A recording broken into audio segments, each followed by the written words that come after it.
Hello guys, my name is Don and you're watching my channel Don Astronomy.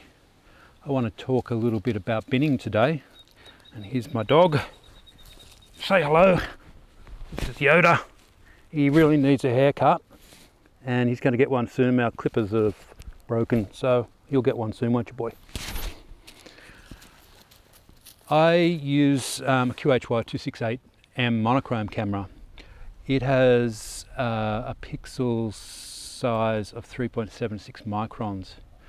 When I'm using my Edge HD 9.25 with my reducer, I'm shooting at 1650 millimeters. So it means that I'm way oversampled. And so what I do is I bin and effectively double my pixel size and brings me into a nice sweet spot for that camera. Now there's a couple of arguments to bin or not to bin. You've got people in the blue corner who go, don't bin because you're just throwing away data, and you can always bin in post-processing later, or you can use super pixel mode when you're stacking and it does the same thing.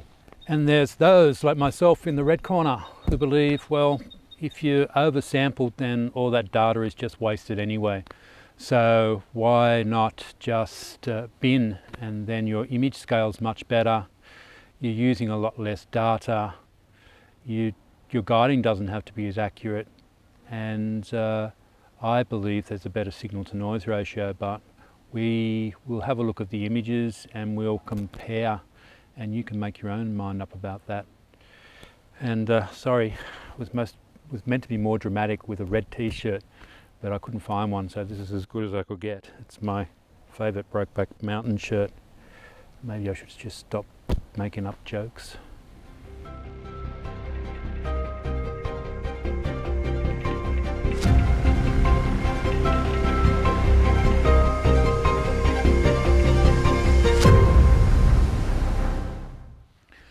So recently I've been shooting the Sculptor Galaxy, which is a galaxy in the Sculptor region, and it's NGC 300. It's a beautiful spiral galaxy. I'll show you the image at the end of this video, but for the experiment I'm going to use that particular galaxy, and I'm going to do an hour of imaging on both binned and unbinned, so we can have a look at the comparisons. And I'll process them the same way, and I might do a couple of different techniques with stacking, just to see if we can really define what is the best way to bin or not to bin. So let's see how we go. Okay, so I've just about completed the run. I'm on the last image here, and as you can see I've done RGB in both binned and unbinned, and I've rotated through events just so that the seeing is consistent throughout the images. I have dithered every image, as you can see there, and also down below my guiding is pretty good, as you can see. It's at 0.34, and you know, that kind of guiding is you could almost get away with shooting bin 1 by 1 at that, but we will see.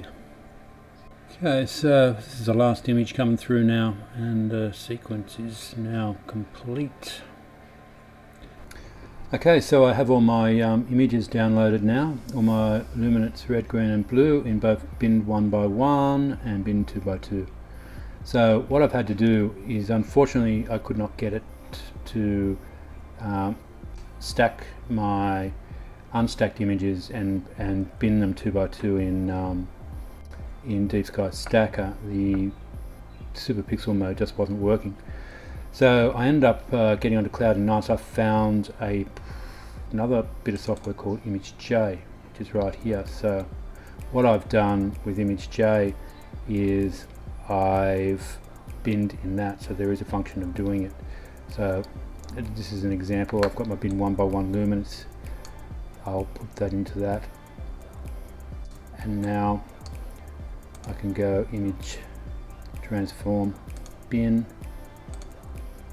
maximum bin 2 by 2. So it's binning 2 by 2. So you'll see that this 101 meg will go down to 25 meg now once it's done. So it's essentially binned that down. So that is my is how I'm going to do all my binning post-processing. Okay, so now I've created 3 folders. So I've got binned on camera, binned on post, which I did on image J, and my normal unbinned stacked images. So sorry, they're my stacked red, green and blue files. Then I took them into Photoshop and created an RGB image out of those 3 files. Then I added my luminance channel to that and created an LRGB file, and I've done the same for each. And the next process now is take it into Photoshop and we'll start to process them. Okay, so what I've done now is I've brought my LRGB images into Photoshop, my unbinned images, my binned images are done in post with image J, and my binned images that I did in my acquisitioning process straight from off the camera. Now you can notice the difference between the 2 of these. There's a lot more background brightness on this, and compared to the binned image in post-processing, which was binned off these 1x1 files. So that's interesting, that and I'm not sure why that is. Obviously there is some binning differences between the camera and the software, but we'll start to calibrate these now so we can start to then process them, hopefully from a level playing field. So I'm just going to start by creating I need to find a black point, and I'm probably going to do this area just between these 2 stars here, which is pretty dark in there. I'll use that as my reference point for my black point, and I'll do the same across these images.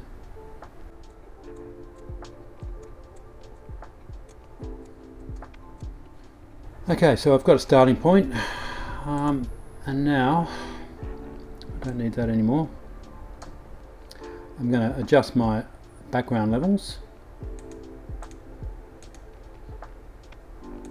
I'm going to bring them right down, and over here I want them to, both my red, green and blue, all to be the same value. So I'm going to start with a value of 25. I'll adjust my red now. Got 2 points, maybe 3. Okay, so they're all 25 now. So I'll do the same with all these. So just looking at it before we do any other adjustments, we know our black points are all the same. We've got the same reference point, so that's a good starting point. I can see here the binned image on the camera being more present than the binned image that was taken in post, but I guess we'll see when we process further down the track if that keeps becoming more evident. So I think what we will do, to be fair, is now I'm just going to go into a curve stretch, but I'm going to just do an auto stretch on each of these images to keep them fair.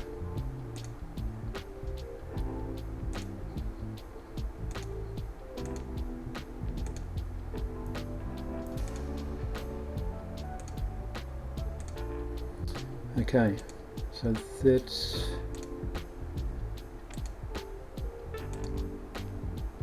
and interesting that we've still got quite a noticeable difference between the binned on camera image compared to the binned in post, and these so far have been processed the same. You can see the histogram, there just seems to be more in the midtones. So I guess the next thing we'll do is to we'll start to push the limits on these a little bit, and we'll bring them close to their clipping points and then see what the histograms look like after that. Okay, so going to push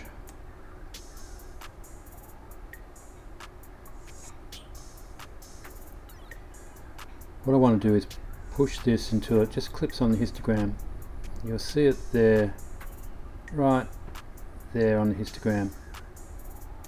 It's only tiny, but it's just starting to clip, and we'll do that to all of them.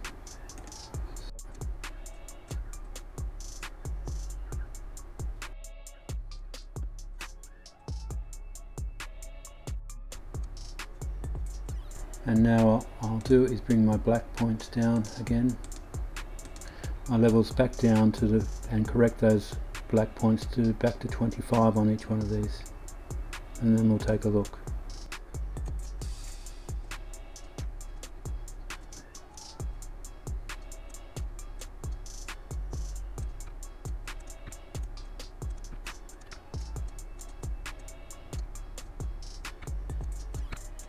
So it's interesting that we do definitely have a noticeable difference even now between the non-binned and the binned image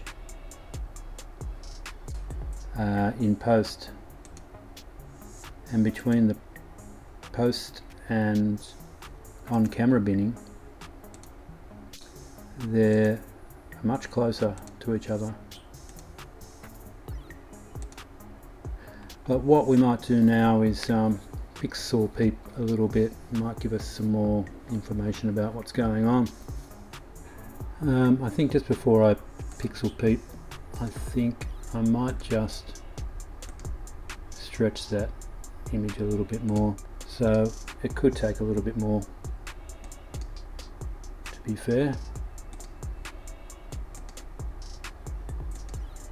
Which brings it closer to those. Okay, let's pixel peep a little bit, and I'll take these all to about 300%, and you'll see me when I've got them all at 300%. Okay, so we're pixel peeping now. We're zoomed in at 300% for the binned images and 150 for the non-binned, and as you can see it's pretty ugly because there was no calibrations applied in the stacking process. So I didn't do any bias frames, any flats or any darks. So this is just stacked as is. Now what we can see, this is post stacked, sorry, post binned, and this is the binned on the camera itself. And to be honest, there's really nothing in it. So the blue corner may be right in this particular case. Now if we have a look at the binned 1:1 images, this is really interesting. So this is quite sharp compared to the binned images, and I wasn't expecting that. And the detail, for example in this area here, is better. You can see this is kind of very pixelated compared to this, but I would have thought that me being so oversampled that this would not be the case, but it looks like I am wrong. Or the simple fact is my guiding is actually very good, and I do remember it was like 0.34 of an arc second error. So the pixel scale, I think, with the 0.7 reducer was 0.47 arc pixels. So does that mean I'm okay with the seeing conditions I had maybe being of okay seeing? Because I'm quite happy with that, and the seeing here is okay most of the time. Sometimes it's good, but I'd be happy to just forego binning 2x2 now, especially on my luminance. I think I can get away with my tracking which is good, which is great news for me, and I'm glad I did this experiment in a way. So guys, that wraps up the video for today. I'll leave you soon with an image of NGC 300, but as for our little experiment, let me know your thoughts. Did you prefer the binned or the unbinned version? Thanks for watching, guys.